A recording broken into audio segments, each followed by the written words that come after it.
예, 지난달 브라질에 그 올림픽이 있었죠. 가장 인상적이었던 장면 혹시 떠오르는 게 있습니까? 아마 많은 사람들이 그 펜싱 남자 랩배 결승전을 아마 꼽을 것입니다. 여기 나오죠. 우리 박상영 선수가 2회전까지 13대 9로 아주 패색이 짙었습니다. 결국 이제 3회전에 들어가면은 결국 질 수밖에 없는, 그래서 은메달을 받게 될 수밖에 없는. 그래서 1분 휴식 시간이 있었는데 그 관중석에서 누군가가 크게 외치죠. 할 수 있다! 이렇게 크게 외칩니다. 그러니까 자기가 그걸 듣고 이렇게 할 수 있다, 할 수 있다 이렇게 자신감을 갖고 3회전에 가서 연거푸 5점을 이제 만회해가지고 금메달을 딴 아주 기적 같은 일이 일어났습니다. 저는 오늘 본문 말씀을 이렇게 준비하면서 이 광경이 떠올랐습니다. 사도 바울이 지금 선수처럼 정말 그 유대인들 앞에서 고난을 감당하고 예루살렘에서 고난을 감당하고 있잖아요. 많이 지금 힘들어가고 지쳐 있는 그 상황에서 주님께서 그에게 가셔서 담대하라, 할 수 있다, 할 수 있다 이렇게 믿음을 심어주고 있는 것을 느꼈습니다. 바울은 당시 세계 중심인 로마에 복음을 전하러 가기 위해서 이제 예루살렘을 거쳐서 로마로 가고자 방향을 잡고 예루살렘에 오게 됐습니다. 그리고 바울이 예상했던 대로 이제 예루살렘에서 고난을 감당하게 되었습니다. 지난주 말씀에서는 성난 유대인들이 사도 바울을 사로잡아가지고 성 밖에서 돌로 쳐서 죽이고자 했습니다. 다행히 천부장한테 이제 그 천부장이 와서 그를 구원해 주심으로 이제 살아날 수가 있었습니다. 그러나 이제 계속해서 고난은 계속됩니다. 참 바울이 아무리 죽을 각오를 하고 예루살렘에 왔지만 막상 고난에 닥쳐보니까 굉장히 힘들었던 것 같습니다. 그렇죠? 우리가 고난을 안 당할 때는 그거 뭐 나 할 수 있다, 뭐 죽기밖에 더 하겠냐 막 이렇게 자신을 하지만 막상 그 고난에 딱 부딪히면 힘들죠. 온 세상의 짐을 자기 혼자 짊어진 것처럼 굉장히 힘들어합니다. 아마 사도 바울도 굉장히 힘든 시간을 보냈던 것 같습니다. 그런데 하나님께서는 이런 바울을 내버려 두지 않으시고 그의 곁에 찾아오셔서 그를 도우십니다. 그에게 말씀하시죠. 담대하라. 내가 예루살렘에서 나의 일을 증언한 것 같이 로마에서도 증언하여야 하리라. 하나님께서는 외롭게 사명을 감당하는 종들을 내버려 두지 않으십니다. 이처럼 찾아오셔서 격려하시고 응원하시는 분이십니다. 우리가 믿음이 없는 세상에서 살아갈 때 얼마나 참 외롭고 힘들고 연약해질 때가 많습니까? 그러나 오늘 본문 말씀을 통해서 이 하나님의 위로를 덧입고 담대함을 회복할 수 있기를 간절히 기도합니다. 자, 22장 30절을 보십시오. 바울이 천부장에게 자신이 로마 시민권을 가졌음을 밝힌 바로 다음 날이 되었습니다. 천부장은 유대인들이 무슨 일로 그를 고발하였는지 그 진상을 알기 위해서 바울의 결박을 풀고 제사장들과 온 공회를 모으라고 명하게 됩니다. 그리고 바울을 데리고 공회 앞에 세우게 됩니다. 자, 이것을 보면 당시에 그 로마 천부장의 고난이 얼마나 막강했는가를 알 수가 있습니다. 그죠? 그 제사장들 공회는 이스라엘의 최고의 통치기구입니다. 근데 천부장이 뭐라고 명령하니까 다 모이잖아요.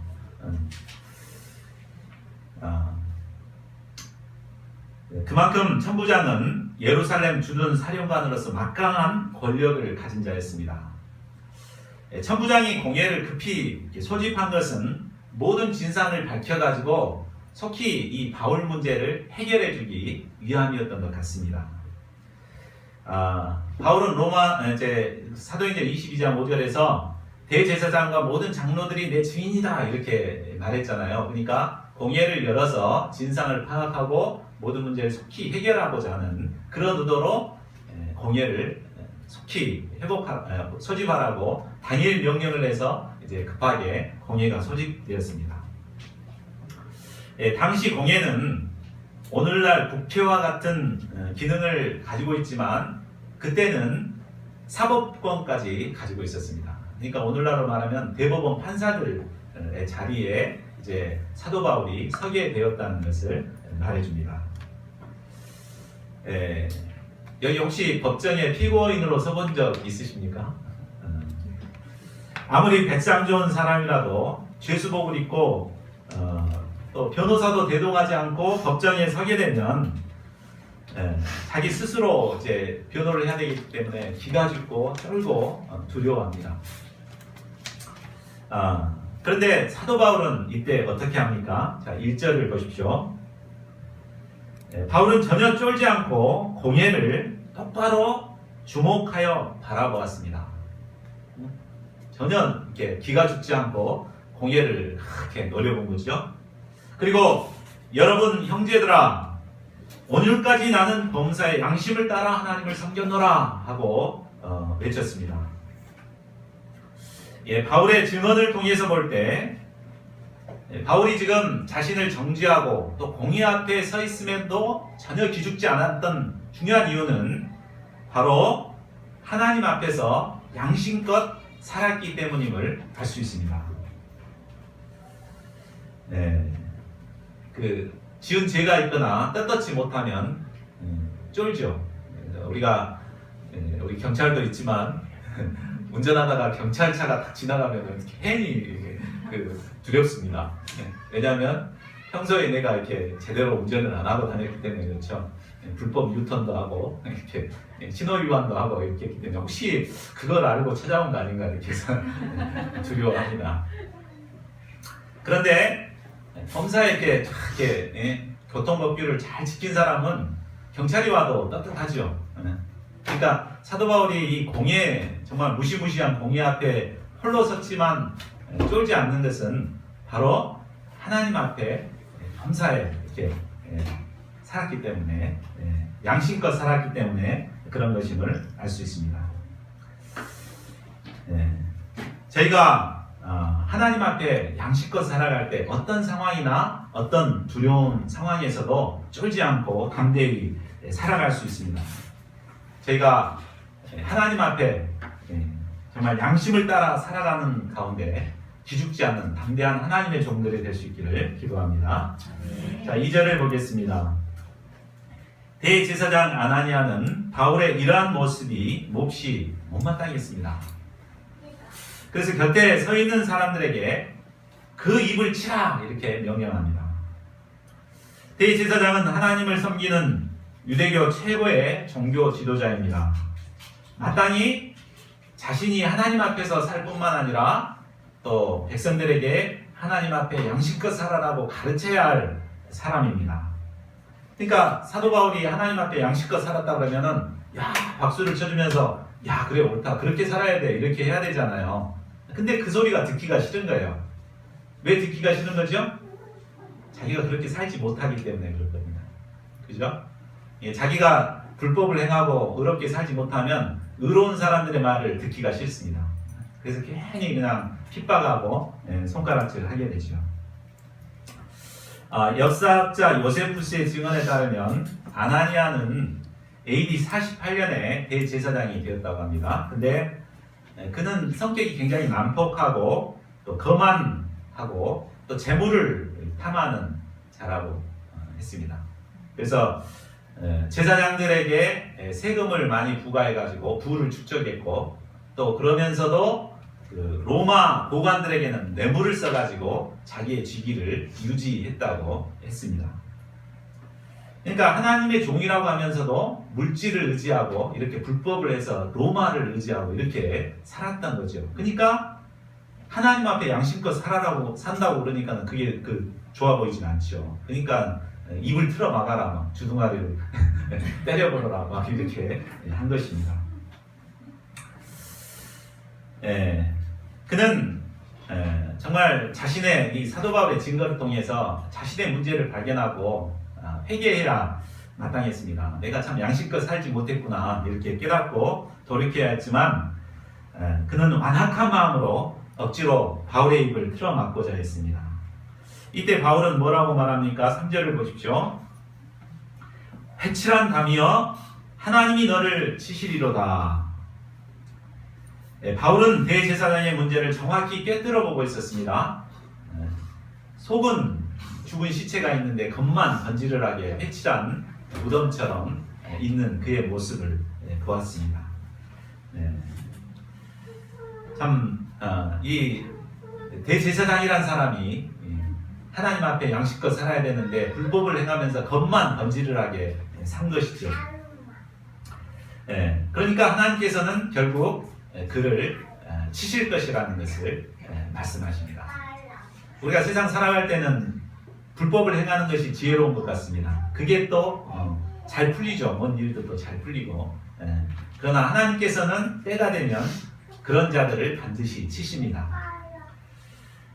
역사적으로 보면 이 아나니아는 AD 66년에 유대인들의 대반란 사건 때 유대인들에게 맞아 죽습니다.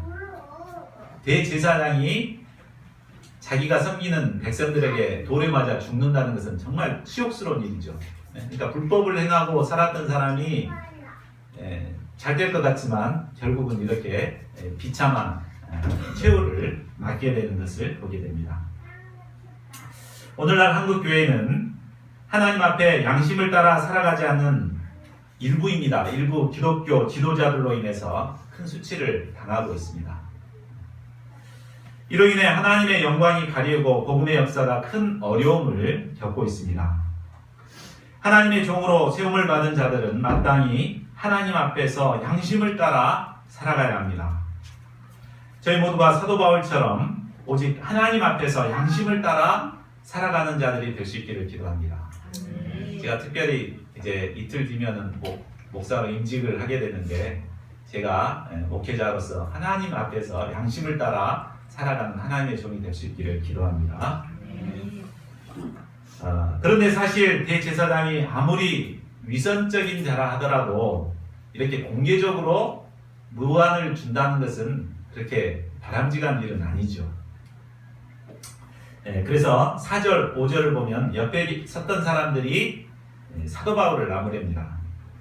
내가 하나님의 대제사장을 욕하느냐 이렇게 책망하죠. 그러자 바울은 어떻게 합니까? 급히 자신의 잘못을 인정하고 사과를 합니다. 형제들아, 나는 그가 대제사장인 줄 알지 못하였노라.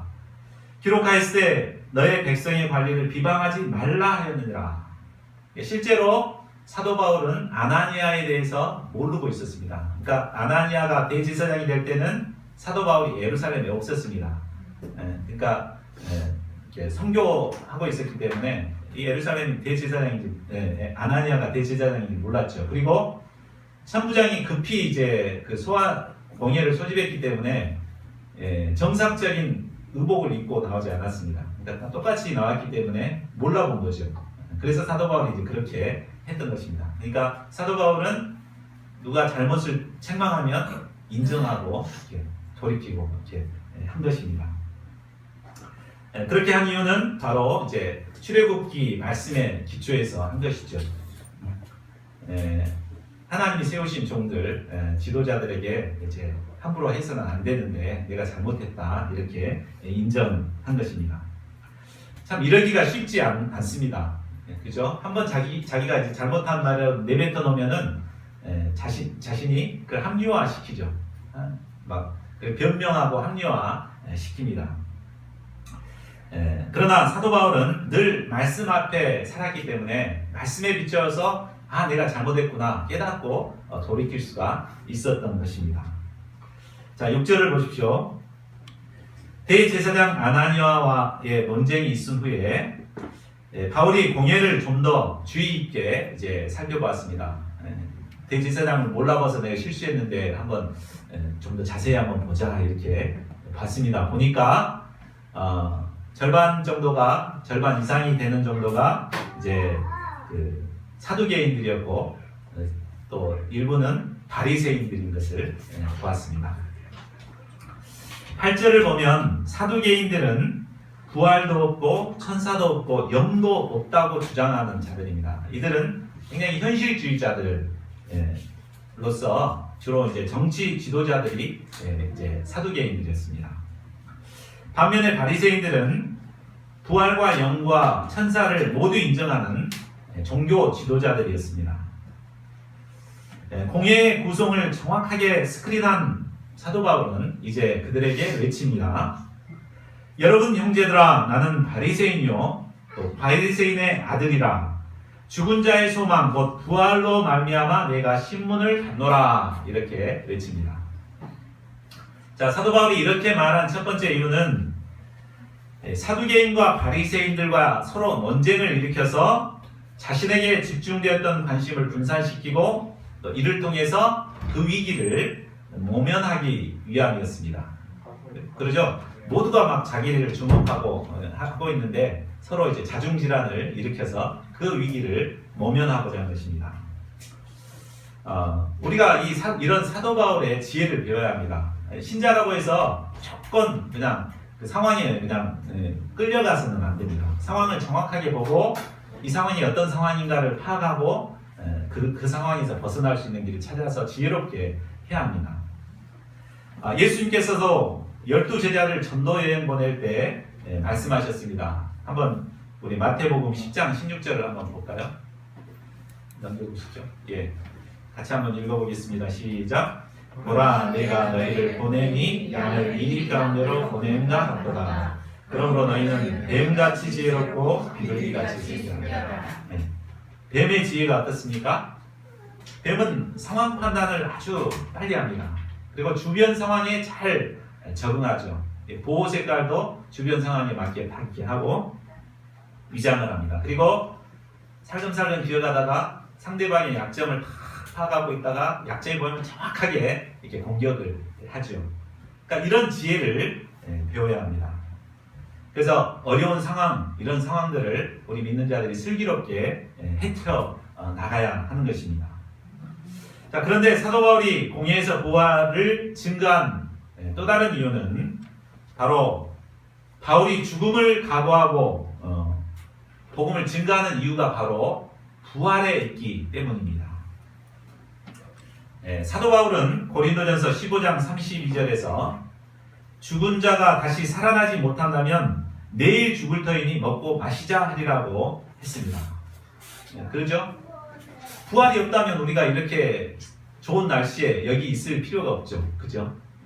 세상 사람들처럼 놀러 다니고 즐겨야 되잖아요. 그러나 우리가 부활을 소망하기 때문에 영원한 부활의 세계가 있기 때문에 우리가 고난을 감당하고 십자가를 감당하는 것입니다. 만일 사도 바울이 부활이 없다면 자기도 그렇게 살겠다고 했습니다. 그러나 부활이 있기 때문에 자신은 날마다 죽노라, 날마다 죽는 삶을 살았습니다. 우리가 이 땅에서 고난과 불이익을 감수하면서도 신앙생활을 할 수 있는 이유는 바로 부활과 영원한 생명이 있기 때문입니다. 우리에게 부활이 없다면 자기 자신을 위한 이기적인 삶을 사는 것이 지혜로울 것입니다. 그러나 영원한 부활이 우리 앞에 있기 때문에 우리는 이 땅에서 고난을 기쁨으로 감당하며 복음 역사를 섬기는 것입니다. 저희 모두가 사도 바울처럼 영원한 부활을 소망하며 살아가는 자들이 될 수 있기를 기도합니다. 자, 7절에서 10절을 보십시오. 사도 바울이 자신이 바리새인인 것과 또 부활로 인해 신문을 받고 있음을 증거하자 바리새인과 사두개인 사이에 다툼이 생겨서 그 무리가 나누어지게 되었습니다. 바리새인 편에서 몇 서기관이 일어나 바울을 옹호하고 나섰습니다. 이로 인해 큰 분쟁이 일어나게 됐습니다. 마치 우리나라 국회를 보는 것 같죠? 여야가 막 이렇게 멱살 잡고 막 이렇게 한쪽에서는 바울 멱살을 잡고 한쪽에서는 막 바울 뿌리치게 하려고 해서 막 찢겨질 위험까지 처하게 되었습니다. 이에 천부장은 바울을 보호하기 위해 즉시 군인을 투입해서 무리 가운데서 바울을 빼앗아서 안전한 영내로 철수하게 됩니다. 이 영내는 로마 군사 1000명이 이제 호위하는 이런 요새죠. 그러니까 이제 더 이상 유대인들이 올 수 없는 요새로 바울을 이제 피신시킵니다. 자, 영내로 돌아온 바울의 심정이 어떠했겠습니까? 1000명의 군사들이 지키고 있으니까 참 안심돼가지고 편안히 있었을까요? 우리 11절을 보면은 바울의 마음을 조금 이해할 수 있습니다. 바울에게 예수님이 나타나셔가지고 담대하라 한 걸 보면은 전혀 담대하지 못하고 쫄고 있었던 거죠. 그렇다면 천하의 사도 바울이 왜 이렇게 약해졌을까요? 우리가 공부해서 알지만 1, 2, 3차 전도여행 때 사도 바울은 수없는 고난을 당했습니다. 죽을 뻔한 고비도 많이 겪었습니다. 그런데도 사도 바울은 그때 오뚜기처럼 일어나서 그 어려움들을 헤쳐나갔습니다. 예루살렘에 올 때도 모든 사람이 환란을 기다리고 있기 때문에 가지 말라고 만류했지만 사도 바울은 죽을 각오를 하고 이곳에 왔습니다. 그런데 왜 그가 이처럼 연약해져 있는 것입니까? 그것은 고난을 감당해도 눈에 보이는 열매가 전혀 보이지 않았기 때문이었을 것입니다. 1, 2, 3차 전도여행 때는 물론 사도 바울을 죽이고자 하고 핍박하는 사람들이 있었지만 그래도 열매가 있었습니다. 바울의 증거를 듣고 구원을 받고 제자로 세워지는 역사들이 있었어요. 그러니까 그걸 바라보고 소망하는 가운데 견딜 수 있었습니다. 근데 지금은 어때요? 지금은 막 이렇게 복음을 전해도 오히려 자신에게 발라들어가고 막 찢어버리고자 막 하고 계속해서 그렇게 하죠. 그러니까 고난을 감당해도 뭔가 이렇게 눈에 보여지는 열매가 없어요. 그러니까 낙심이 되게 했잖아요. 그러니까 우리가 복음 역사를 섬길 때도 뭔가 열매가 보이면 힘들어도 힘이 나죠. 그렇게 하는데 열심히 했는데도 아무런 보람도 없고 이렇게 보이지 않으면 낙심이 되게 마련입니다. 아마 사도 바울도 고난을 감당하지만 뭔가 보여지는 게 없기 때문에 낙심이 되었을 것 같습니다.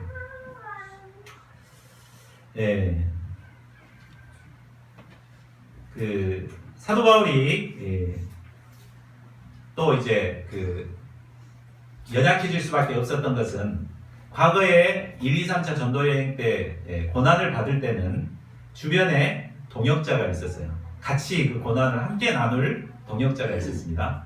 근데 지금 예루살렘에서는 어때요? 자기 혼자밖에 없어요. 자기 혼자 잡혀왔잖아요.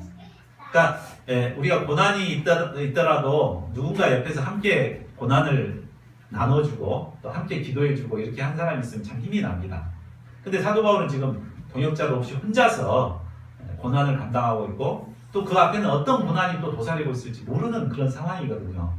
그러다 보니까 지금 사도 바울은 천하의 사도 바울이었지만 참 연약해질 수밖에 없고 무기력해질 수밖에 없음을 보게 됩니다. 참 이것을 보면 사도 바울도 참 그럴 수밖에 없었다는 것을 보면 한편으로는 위로가 되죠. 우리도 그럴 때가 얼마나 많습니까?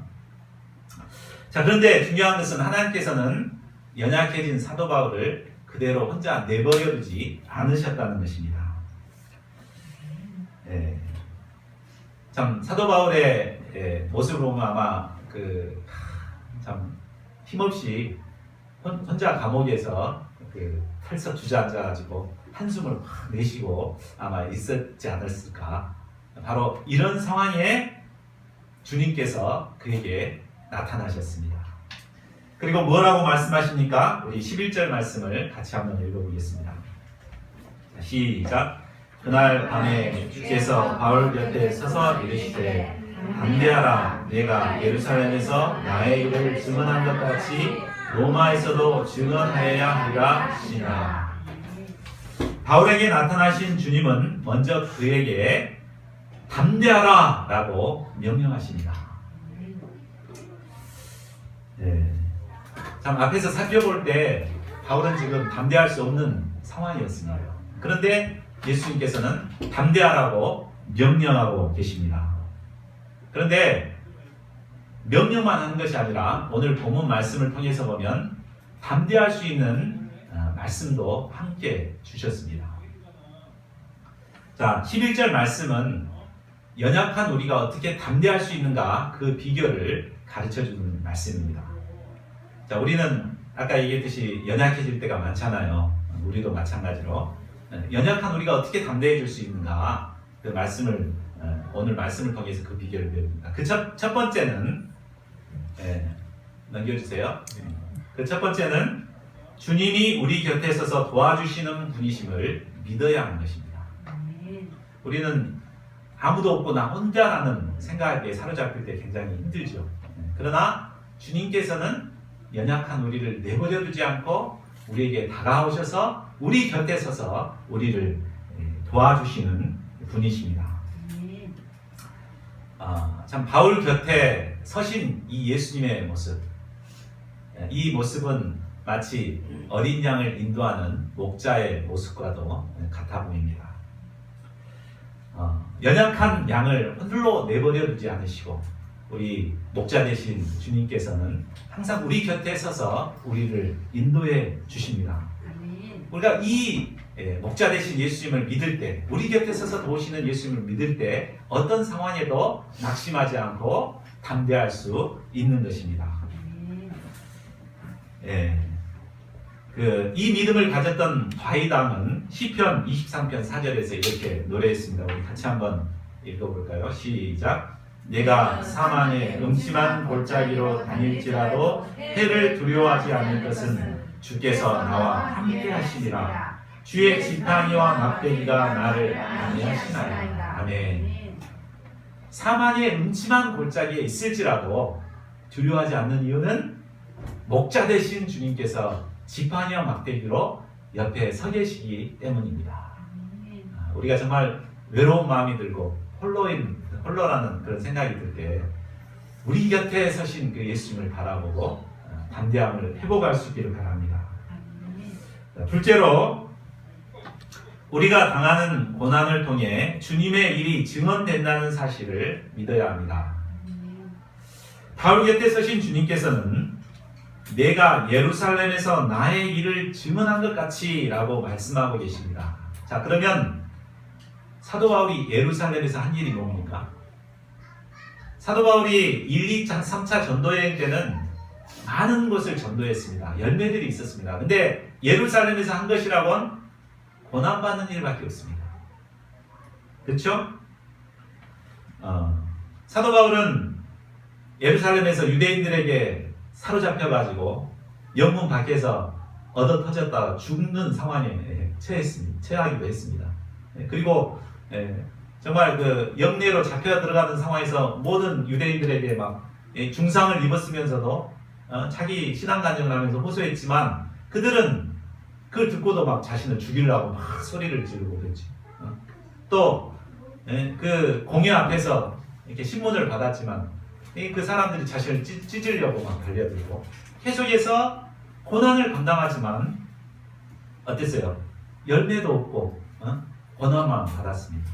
근데 주님께서는 예루살렘에서 한 일이 뭐라고 말씀하십니까? 바로 나의 일을 증언한 것으로 보고 계십니다.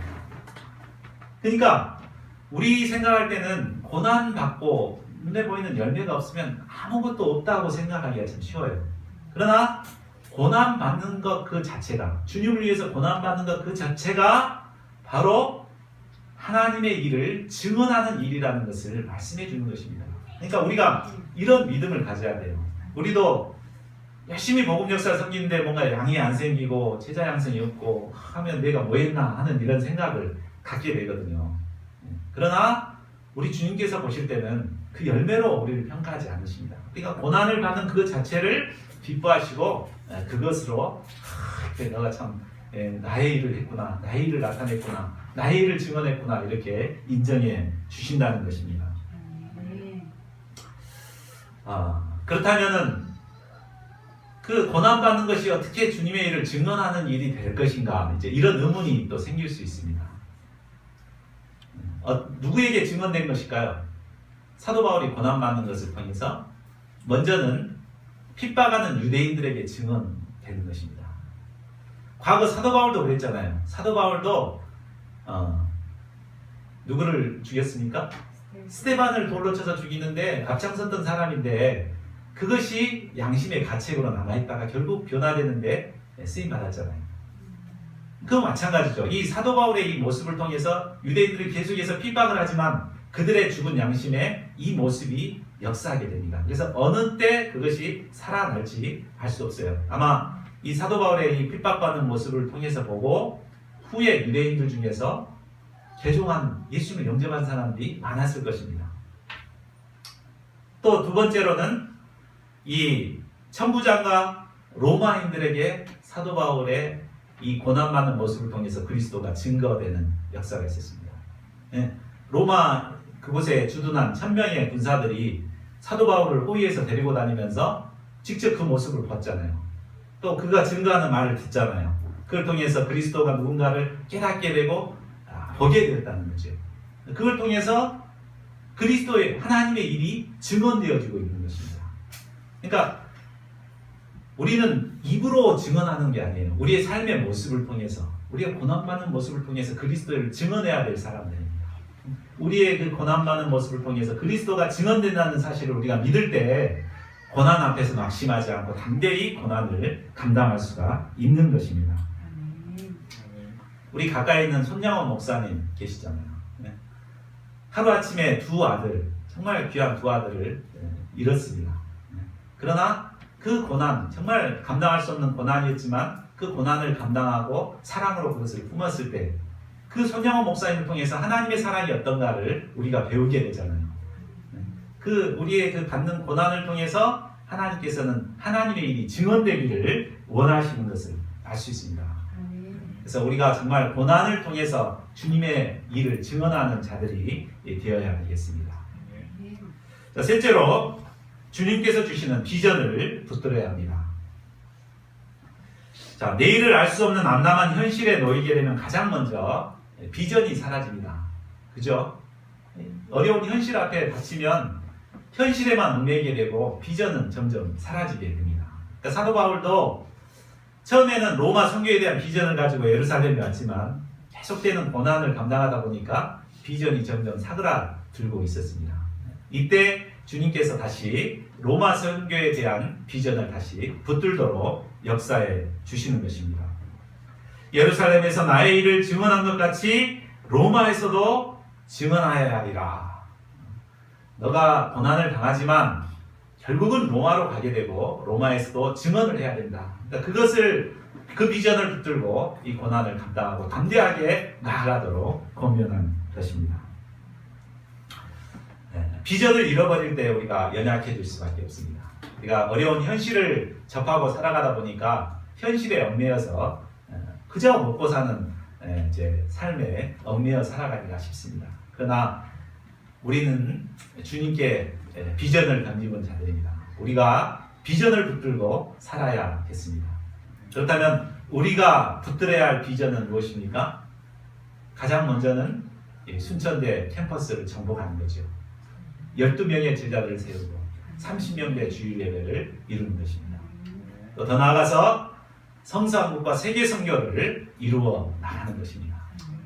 우리가 이 어려운 현실을 살아가기 때문에 이런 비전을 놓고 살기 쉬운데 우리가 새롭게 이 비전을 붙들 수 있기를 바랍니다.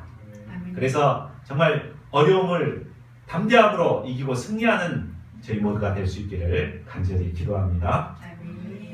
자, 12절을 보십시오. 이제 바울이 하나님의 도우심으로 영내에서 철저히 보호를 받게 되자 유대인들은 40명의 특공대를 조직해가지고 바울을 죽이고자 맹세합니다. 그들은 바울을 죽이기 전에는 먹지도 않고 마시지도 않겠다고 맹세했습니다. 그들은 대제사장들과 장로들에게 자신들의 맹세를 알리고 바울을 공회로 유인하도록 합니다. 그리고 그들이 바울이 오는 길을 내복에 있다가 바울을 죽이겠다고 하는 작전을 짰습니다. 그들은 참으로 용의 주도하게 바울을 제거할 계획을 세우고 실행으로 옮겼습니다. 그러나 하나님께서는 이 음모를 바울의 생질, 조카를 통해서 드러내게 하시고 결국 천부장에게까지 알려지게 했습니다. 자, 그러면 이를 알게 된 천부장은 어떻게 조치합니까? 23절에서 25절을 보십시오. 천부장은 이 일을 극비에 붙이고 밤 제3시, 그러니까 우리 시간으로 하면 저녁 9시에 많은 이제 사람들을 동원해 가지고 총독 관저로 바울을 호송하고자 합니다. 이때 동원된 인원이 보병 200명, 말 타는 기병 70명, 또 창을 든 창병 200명, 도합 470명을 준비합니다.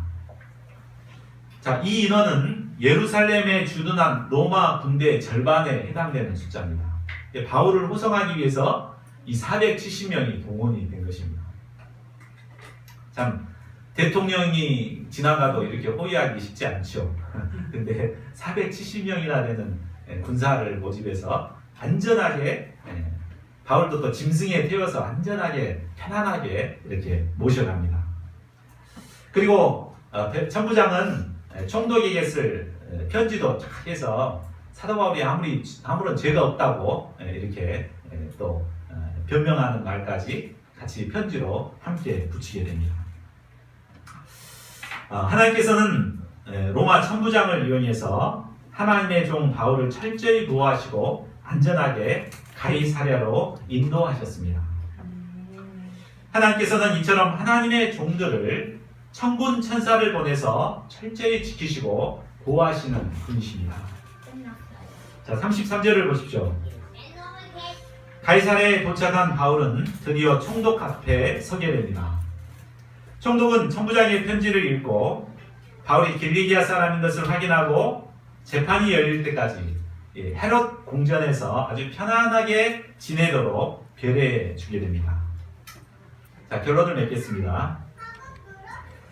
오늘날은 복음을 대적하고 부인하는 무리들로 인해서 복음 역사를 섬기기 어려운 시대입니다.